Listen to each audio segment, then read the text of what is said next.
പ്രധാനമായും 3 ടൈപ്പ് ക്യാൻസറാണ് തൈറോയിഡിനെ അഫക്റ്റ് ചെയ്യുന്നത്.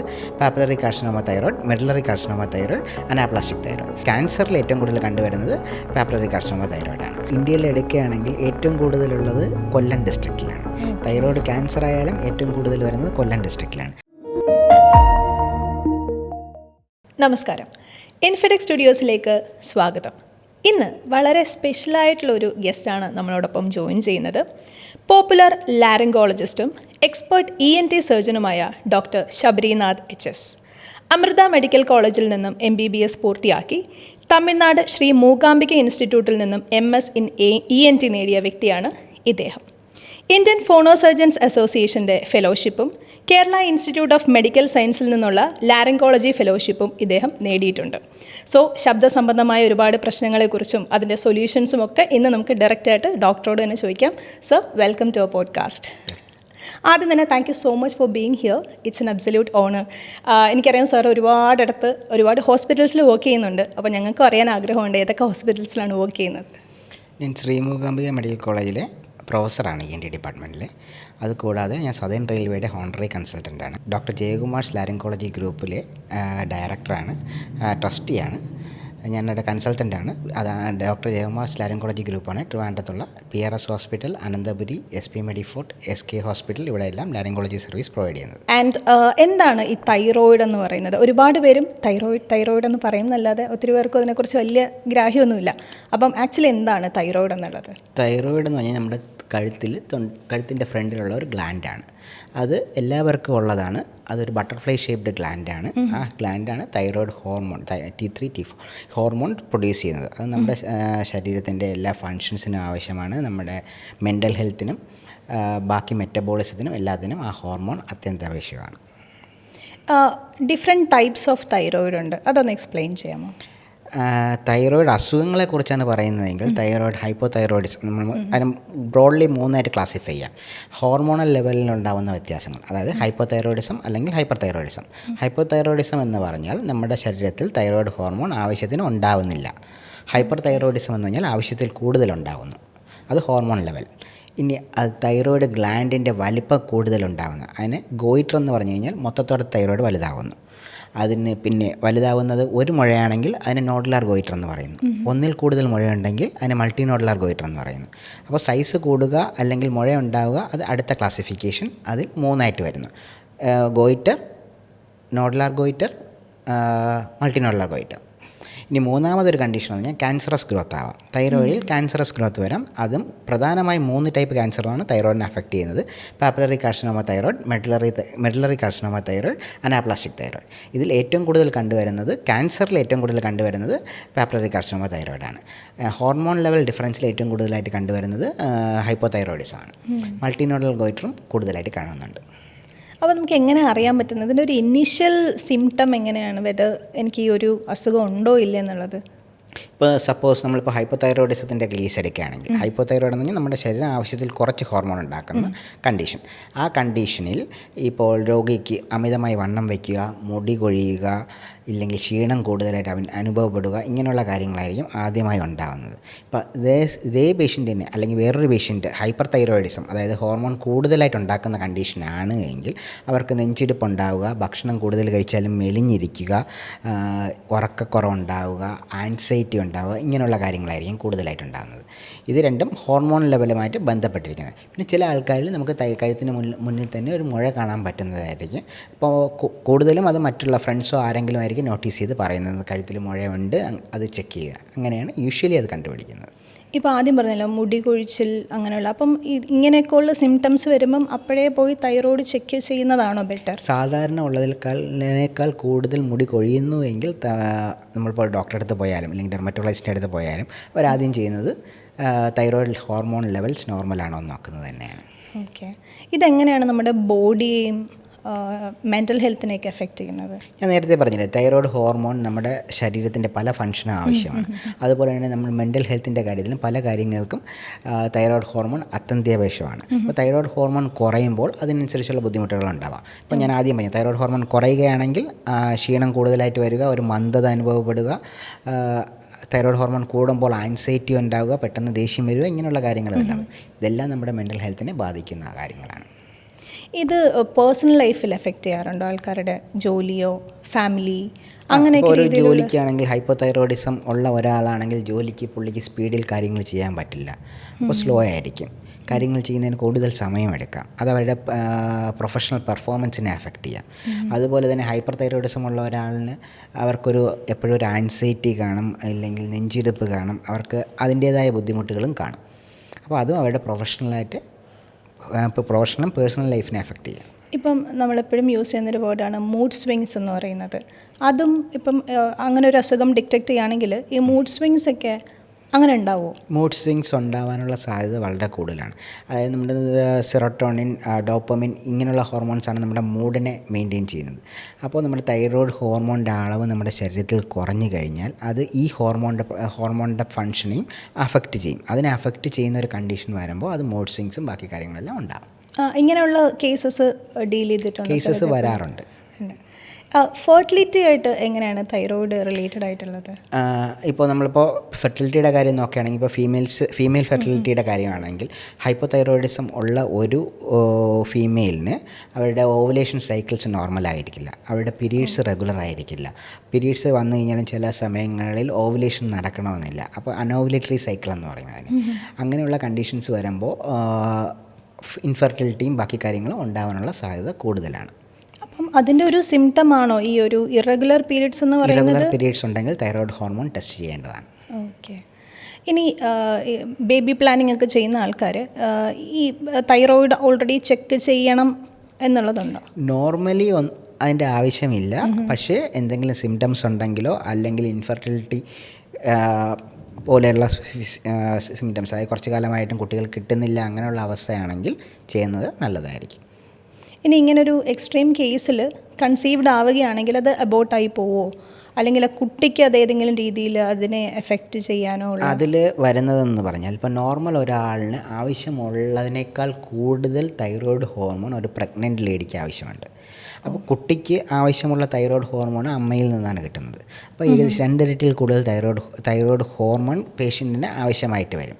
അപ്പോൾ ഇങ്ങനെയുള്ളവർക്ക്, അപ്പോൾ ഹൈപ്പോതൈറോയിഡിസം ഉള്ള പേഷ്യൻ്റ് ആണെങ്കിൽ അവർ പ്രഗ്നൻ്റ് ആകുമ്പോൾ അവർക്ക് ഡോസ് അതിനനുസരിച്ച് അഡ്ജസ്റ്റ് ചെയ്യണം. എല്ലാ 4 ആഴ്ചയിലൊരിക്കലും അവരുടെ ബ്ലഡ് ടെസ്റ്റ് ചെയ്ത് ആ ഡോസ് അഡ്ജസ്റ്റ് ചെയ്യേണ്ടി വരും. അപ്പോൾ TSH ലെവൽ ഒരു 2-നും 3-നും ഇടയ്ക്കുള്ള രീതിയിൽ നിർത്തേണ്ടി വരും ആ സമയങ്ങളിൽ.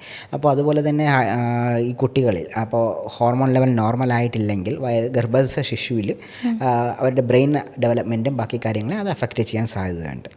ഇപ്പോൾ ഹൈപ്പർ തൈറോയിഡിസം ആണെങ്കിൽ അവർ പ്രഗ്നൻ്റ് ആകുമ്പോൾ അതിന് സാധാരണ കഴിക്കുന്ന ഗുളികയിൽ നിന്ന് ഗുളിക ചേഞ്ച് ചെയ്ത് പ്രഗ്നൻസി അഫക്റ്റ് ചെയ്ത ടേബിളിലോട്ട് മാറ്റേണ്ടതാണ്. ഓക്കെ. അപ്പം ഇത് ഇനിഷ്യലി ഇപ്പം നേരത്തെ പറഞ്ഞ സിംറ്റംസ് അല്ലാതെ നമുക്കൊരു സെൽഫ് ഡയഗ്നോസിസ് എന്നുള്ള രീതിയിൽ ഇത് എങ്ങനെയെങ്കിലും കണ്ടുപിടിക്കാൻ പറ്റുമോ? ഈ സിംറ്റംസ് അങ്ങനെ നമ്മൾ ചുമ്മാ പോയി ടെസ്റ്റ് ചെയ്യേണ്ട ആവശ്യമില്ലല്ലോ. സിംറ്റംസ് എന്തെങ്കിലും ഉണ്ട്, ഇല്ലെങ്കിൽ ഒരു മുഴയുണ്ട്, അങ്ങനെയുള്ളപ്പോഴാണ് നമ്മൾ ടെസ്റ്റുകളിലേക്ക് പോകേണ്ട ആവശ്യമുള്ളത്. അപ്പോൾ ഇതിനുള്ള ബ്ലഡ് ടെസ്റ്റ് എന്ന് പറഞ്ഞു കഴിഞ്ഞാൽ T3, T4, TSH ഈ 3 ടെസ്റ്റ് നോക്കാം. അപ്പോൾ നമ്മുടെ തൈറോയ്ഡ് ഹോർമോണിൻ്റെ ലെവൽ മൊത്തത്തോടെ ബോഡിയിലുള്ള ലെവൽ കംപ്ലീറ്റ് നമുക്കറിയാൻ പറ്റും. അത് മാത്രമല്ല, ഇപ്പോൾ കഴുത്തിൽ മുഴയോ അങ്ങനെയുള്ള കാര്യങ്ങളോ ഉണ്ട് എങ്കിൽ അൾട്രാസൗണ്ട് ടെസ്റ്റാണ് ചെയ്യേണ്ടത്. ഒരു സിമ്പിൾ അൾട്രാസൗണ്ട് ടെസ്റ്റ് ചെയ്ത് കഴിഞ്ഞാൽ മുഴയുണ്ടോ അല്ലെങ്കിൽ മുഴയുടെ ടൈപ്പ് എങ്ങനത്തതാണ്, ഇങ്ങനെയുള്ള കാര്യങ്ങൾ അറിയാൻ പറ്റും. ഇപ്പോൾ അഥവാ മുഴയുണ്ടെങ്കിൽ ആ മുഴയിൽ നിന്ന് ഒരു ഫൈൻ നീഡിൽ ആസ്പിറേഷൻ സൈറ്റോളജി എന്ന് പറഞ്ഞാൽ ഒരു ചെറിയ സൂചിയിട്ട് കുത്തിയെടുത്ത് പരിശോധിക്കുന്ന ഒരു ടെസ്റ്റ് ഉണ്ട്. അത് ക്യാൻസറസ് ഗ്രോത്തോ അല്ലെങ്കിൽ പ്രശ്നമാവാൻ സാധ്യതയുള്ള ഗ്രോത്തോ അങ്ങനെ എന്തെങ്കിലും ആണോ എന്നുള്ളത് അറിയാനാണ് ആ നീഡിൽ വെച്ചുള്ള പരിശോധന നടത്തുന്നത്. ഇപ്പം ചിലപ്പോൾ ബ്ലഡ് ടെസ്റ്റ് ചെയ്ത് കഴിഞ്ഞാൽ നോർമലായിട്ടേ ഉണ്ടാവുള്ളൂ, ബട്ട് അങ്ങനത്തെ സിറ്റുവേഷൻസിലും സർജറിയിലോട്ട് പോയിട്ടുള്ള സിറ്റുവേഷൻസ് ഉണ്ട്. ഇത് സാധാരണ രോഗികൾ ചോദിക്കുന്ന ഒരു ക്വസ്റ്റ്യനാണ്. പല രോഗികൾക്ക് നമ്മൾ സർജറി പറയുമ്പോൾ കഴുത്തിൽ വലിയൊരു മുഴ കാണും. അപ്പോൾ സർജറി പറയുമ്പോൾ അവരുടെ ബ്ലഡ് ടെസ്റ്റ് എടുത്ത് നോക്കുമ്പോൾ തൈറോയ്ഡ് ഹോർമോൺ ലെവൽസ് നോർമലായിരിക്കും. പക്ഷേ അവർക്ക് സർജറിയുടെ ആവശ്യമുണ്ട്. അപ്പോൾ തൈറോയ്ഡ് നമ്മൾ സ്കാൻ ചെയ്യുമ്പോൾ തൈറോയ്ഡിലും ഒന്നിലധികം മുഴകളുണ്ടാവുക, 2 സെൻറ്റിമീറ്ററിന് മുകളിലുള്ള മുഴകളുണ്ടാവുക, ഇല്ലെങ്കിൽ സസ്പീഷ്യസ് ആയിട്ടുള്ള ക്യാൻസറസ് ആവാൻ സാധ്യതയുള്ള മുഴകളുണ്ടെങ്കിൽ അതെന്തായാലും എടുത്ത് കളയേണ്ടതാണ്. അത് മാത്രമല്ല, നമ്മളിപ്പോൾ ഒരു ചെറിയ മുഴയാണ് കാണുന്നത്, സസ്പീഷനൊന്നുമില്ല, നമ്മൾ FNAC ചെയ്ത് നോക്കിയപ്പോൾ അത് ക്യാൻസറസ് ആവാനുള്ള സാധ്യത കൂടുതലാണെങ്കിലും അതിനെ എടുത്ത് കളയണം. അപ്പം ബ്ലഡ് ടെസ്റ്റിൽ ഹോർമോൺ ലെവൽ നോർമൽ ആണെങ്കിലും സർജറി ചെയ്തേ പറ്റുള്ളൂ ഇങ്ങനെയുള്ള കണ്ടീഷനിൽ. ഇപ്പം ആ ഒരു എക്സ്ട്രീം കണ്ടീഷനിലല്ലാണ്ടും പലയിടത്തും സർജറി എന്ന് ഒരു വേർഡ് യൂസ് ചെയ്ത് കേട്ടിട്ടുണ്ട്, ഈവൻ ഒരു അത്രയും സിവിയറിറ്റി ഇല്ലെന്നുണ്ടെങ്കിലും. അപ്പോൾ അങ്ങനെ ചെയ്യുന്നതിൽ നമുക്ക് ടെക്സ്റ്റ് ബുക്കിൽ പറയുന്നത് 2 സെൻറ്റിമീറ്ററിന് മുകളിലുള്ള എല്ലാ മുഴകളും പ്രശ്നമാകാം. ടോളർ ദാൻ വൈഡർ നോഡ്യൂൾസ്, അതായത് ഹൈറ്റ് കൂടുതൽ വീതി കുറവ്, അങ്ങനെയുള്ള അൾട്രാസൗണ്ടിക് ഫൈൻഡിങ്സ് ഉള്ളത്. പിന്നെ അത് സ്കോറിംഗ് ഉണ്ട്. ടിറാഡ്സ് എന്ന് പറഞ്ഞാൽ സ്കോറിംഗ് ആണ് അൾട്രാസൗണ്ടിൽ നോക്കുന്നത്. ടിറാഡ് സ്കോർ 5 എന്ന് പറഞ്ഞാൽ ക്യാൻസറസ് ആണ്, 4 ആണെങ്കിൽ അങ്ങോട്ടും ഇങ്ങോട്ടും പോവാം. 3, അപ്പോൾ 3ക്ക് മുകളിലുള്ളതെല്ലാം നമ്മൾ സർജറി സജസ്റ്റ് ചെയ്യാവുന്നതാണ് ബേസ്ഡ് ഓൺ പേഷ്യൻസ് സ്റ്റാറ്റസ്. ഇപ്പോൾ ഒരു 3 ഉള്ള ഒരു പേഷ്യൻറ്റ് ഫോളോ അപ്പിന് വില്ലിങ് ആണെങ്കിൽ സർജറി നമുക്ക് പ്രൊലോങ് ചെയ്തുകൊണ്ട് പോകാം. 3 ഉള്ള ഒരു പേഷ്യൻറ്റ്, ടിറാഡ് സ്കോർ 3 ഉള്ള പേഷ്യൻറ്റ് നാളെ തന്നെ സർജറി ചെയ്യണമെന്നുള്ളൊരു കണ്ടീഷനല്ല. അപ്പോൾ അവർക്ക് വെയിറ്റ് ചെയ്യാൻ റെഡിയാണ്. അവർ 6 മാസത്തെ ഒരിക്കൽ ഫോളോ അപ്പ് ചെയ്യാം, 6 മാസത്തെ ഒരിക്കൽ അൾട്രാസൗണ്ട് എടുത്ത് നോക്കി FNAC ചെയ്യാമെങ്കിൽ അത് വെയിറ്റ് ചെയ്ത് നമുക്ക് നീട്ടിക്കൊണ്ട് പോകാം. ലേഡീസിലാണ് ഏറ്റവും കൂടുതൽ ഈ ഒരു വേർഡ് കാണുന്നത്, അതോ രണ്ടുപേരും? തൈറോയ്ഡ് ഏറ്റവും കൂടുതൽ കാണുന്നത് സ്ത്രീകളിലാണ്. മെയിലിൽ തൈറോയ്ഡ് കുറവാണ്, വളരെ കുറവാണ്.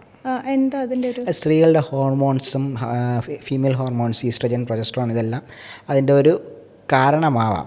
പിന്നെ അവരുടെ പ്യൂബർട്ടിയിൽ വരുന്ന ഹോർമോണൽ ചേഞ്ചസ്, അതുപോലെ തന്നെ നമ്മുടെ പ്രഗ്നൻസി അങ്ങനെയുള്ള കാര്യങ്ങൾ പ്ലാൻ ചെയ്യുമ്പോൾ hormonal changes, menopausal hormonal changes, ഇതെല്ലാം തൈറോയ്ഡ് ഹോർമോണുമായിട്ടും വളരെ അടുത്തിരിക്കുന്ന കാര്യങ്ങളാണ്. അപ്പോൾ അത് കാരണവും വരാം. ഇപ്പോൾ പ്യൂബർട്ടി ആ സമയത്താകുമ്പോൾ തന്നെയും നോർമലി ഇത് നമ്മുടെ തൈറോയ്ഡ് ഗ്ലാൻഡ് വലുതാവാൻ സാധ്യതയുണ്ട്.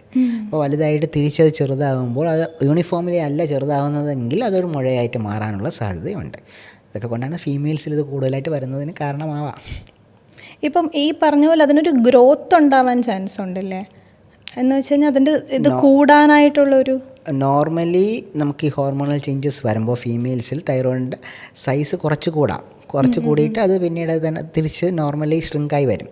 ഷ്രിങ്ക് ആകുമ്പോൾ അത് യൂണിഫോംലി തന്നെ ഷ്രിങ്ക് ആവണമെന്നില്ല. എല്ലായിടത്തും ഒരേപോലെ ഷ്രിങ്ക് ആവണമെന്നില്ല. ചില സ്ഥലത്ത് ഷ്രിങ്ക് ആവില്ല. അതാണ് കുഞ്ഞു കുഞ്ഞു മുഴകളായിട്ട് ചിലപ്പോൾ പിന്നീട് ഫോം ചെയ്യുന്നത്. അപ്പം ഒരിക്കലും അത് വൺസ് അത് വളരെ ലെവൽ കുറഞ്ഞ്, അതായത് എന്നാൽ ഇപ്പം നേരത്തെ ഒരു 3 എന്നുള്ളൊരു കേസിൽ പറഞ്ഞിട്ടുണ്ട്. അല്ലല്ല, ആ ഈ പറഞ്ഞതെല്ലാം പ്രശ്നമാവണമെന്നില്ല, ചിലത് നോർമൽ ടിഷ്യൂ തന്നെ ആയിരിക്കാം. ഓക്കെ. ഇപ്പം പ്രഗ്നൻസി, പോസ്റ്റ്പാർട്ടത്തിലൊക്കെ ഒരുപാട് ഹോർമോൺ ചേഞ്ചസ് ഉണ്ടാവും.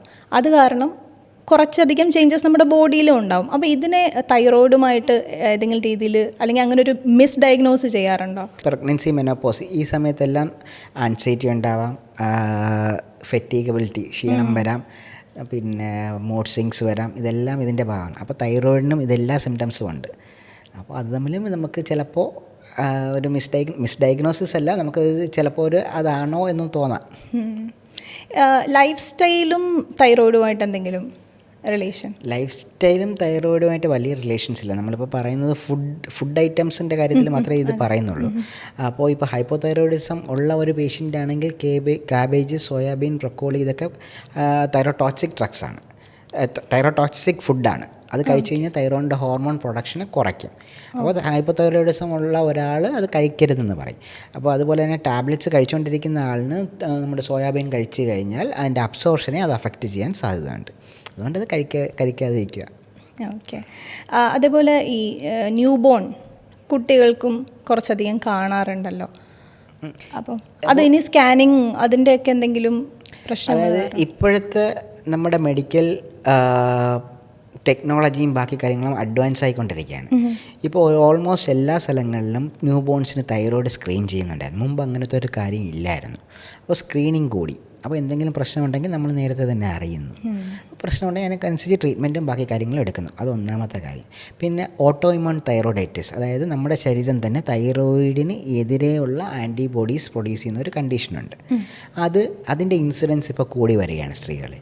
അപ്പോൾ അത് വരുമ്പോൾ അത് ജനറ്റിക്കലി പ്ലാസൻ്റ വഴി ട്രാൻസ്ഫറായി കുട്ടിയേക്കും വരാനുള്ള സാധ്യതയുണ്ട്. പിന്നെ ഒരു ജനറ്റിക് ഫാക്ടറും ഉണ്ട്.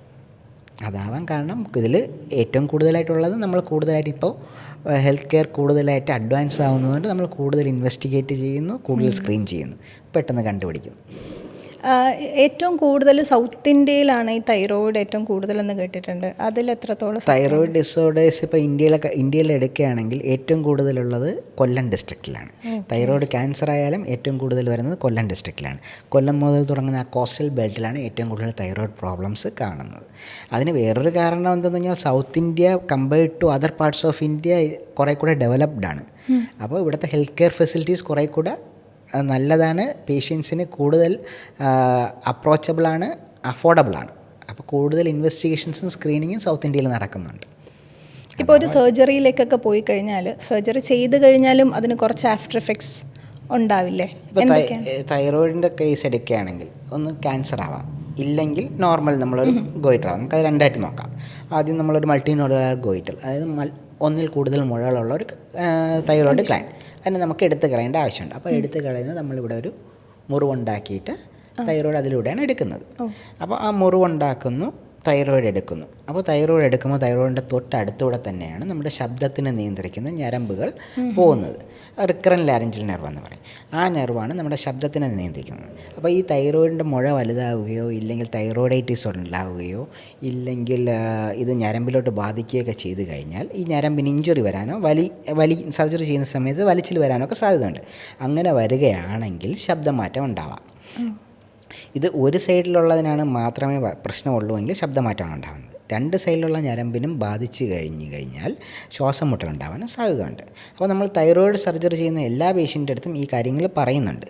പക്ഷേ എല്ലാവർക്കും വരണമെന്നില്ല, വളരെ അപൂർവമായി മാത്രമേ ഇപ്പോൾ അത് കാണാറുള്ളൂ. അതൊന്നാമത്തെ കാര്യം. തൈറോയിഡിൻ്റെ തൊട്ട് ബാക്കിലൂടെയാണ് നമുക്ക് പാരാതൈറോയിഡ് എന്ന് പറഞ്ഞാൽ 4 കുഞ്ഞ് ഗ്ലാൻഡുകളുണ്ട്.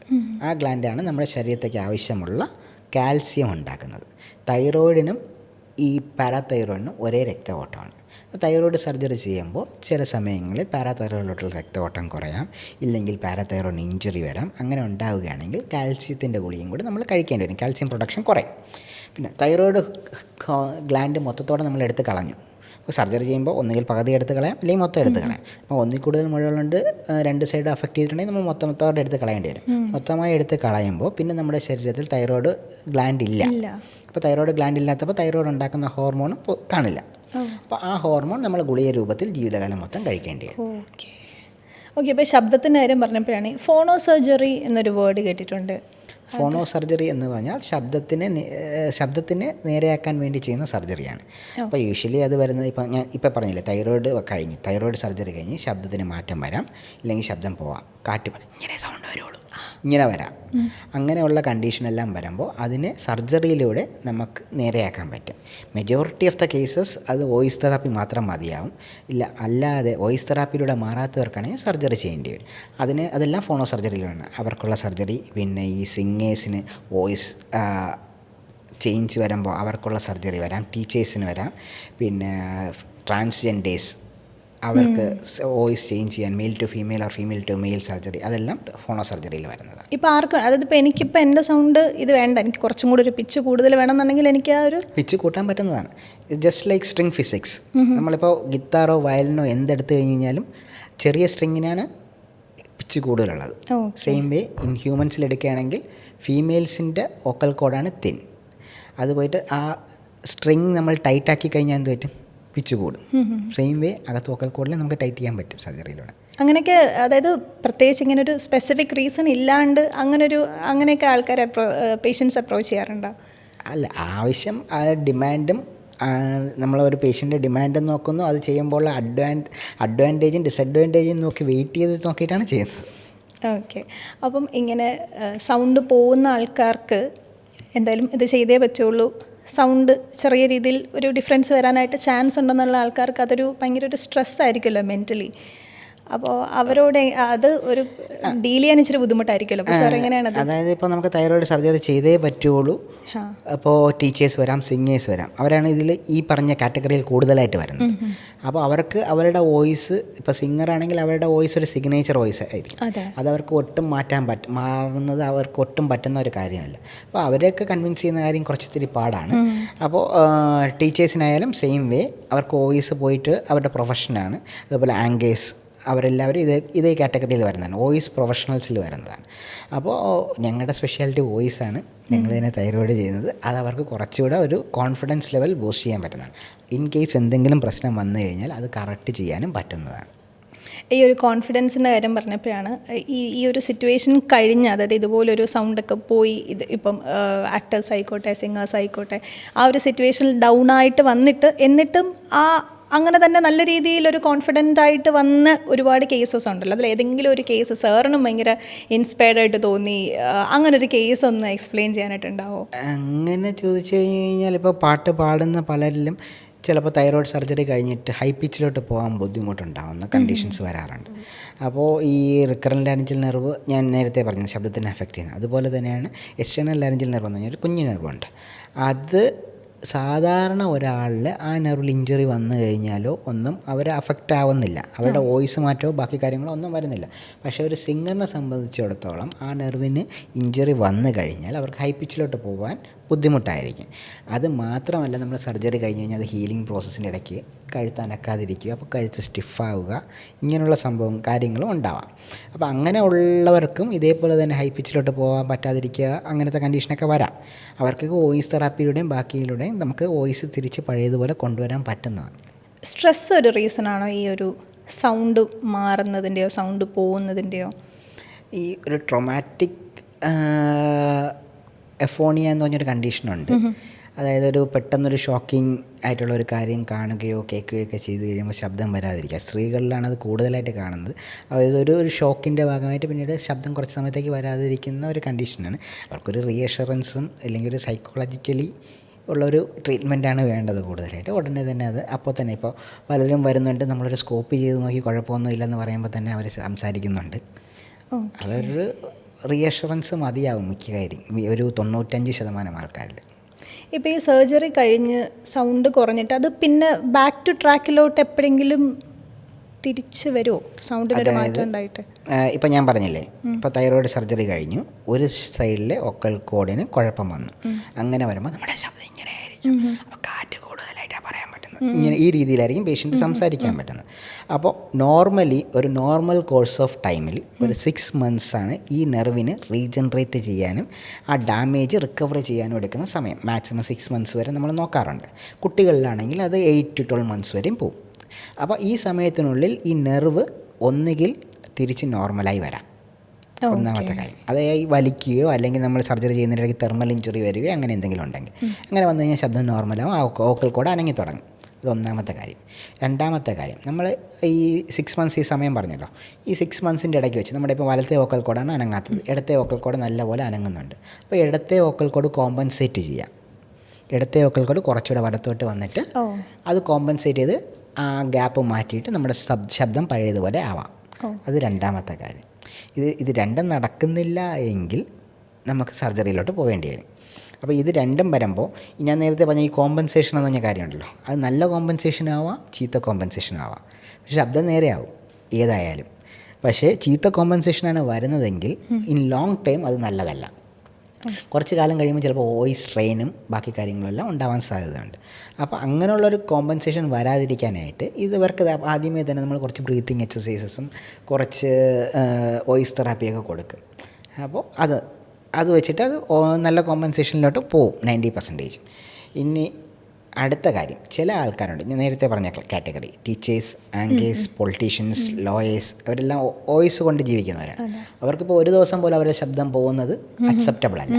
അങ്ങനെ ഉള്ളവർക്ക് നമ്മൾ ഉടനെ തന്നെ സർജറി ചെയ്യും. ഈ 6 മാസം എന്ന് പറഞ്ഞില്ലേ, ഈ നമുക്കൊരു ഡെഫിനറ്റീവ് സർജറി ചെയ്യാൻ 6 മാസം വെയിറ്റ് ചെയ്യണം. പക്ഷേ ഇങ്ങനെയുള്ളവർക്ക് ടെമ്പററി ആയിട്ട് നമുക്ക് വോക്കൽ കോഡിലോട്ട് ഒരു ഇഞ്ചക്ഷൻ എടുക്കാൻ പറ്റും. ആ ഇഞ്ചക്ഷൻ എടുത്തു കഴിഞ്ഞാൽ വോയിസ് പഴയതുപോലെ തന്നെ നേരെയാവും. അത് ഇവർക്ക് വേണ്ടി റിസർവ് ചെയ്ത് വെച്ചിരിക്കുന്നത്. ആർക്ക് വേണോ അത് ചെയ്യാം. അത് നമ്മൾ ഹൈലൂറോണിക് ആസിഡ് എന്ന് പറയുന്ന ഒരു മരുന്നാണ് ഇഞ്ചെക്റ്റ് ചെയ്യുന്നത്. അത് ഇഞ്ചെക്റ്റ് ചെയ്യുമ്പോൾ വോക്കൽ കോഡ് മീഡിയലൈസ് ആയി വരും, അതായത് നടുക്കോട്ട് വരും. അപ്പോൾ സൗണ്ട് നേരെയാവും. അതിൻ്റെ ഒരു എഫക്റ്റ് എന്ന് പറഞ്ഞാൽ 6 months വരെ നിൽക്കുള്ളൂ. 6 months കഴിയുമ്പോൾ ഇത് നമ്മുടെ ബോഡി തന്നെ അബ്സോർവ് ആവും.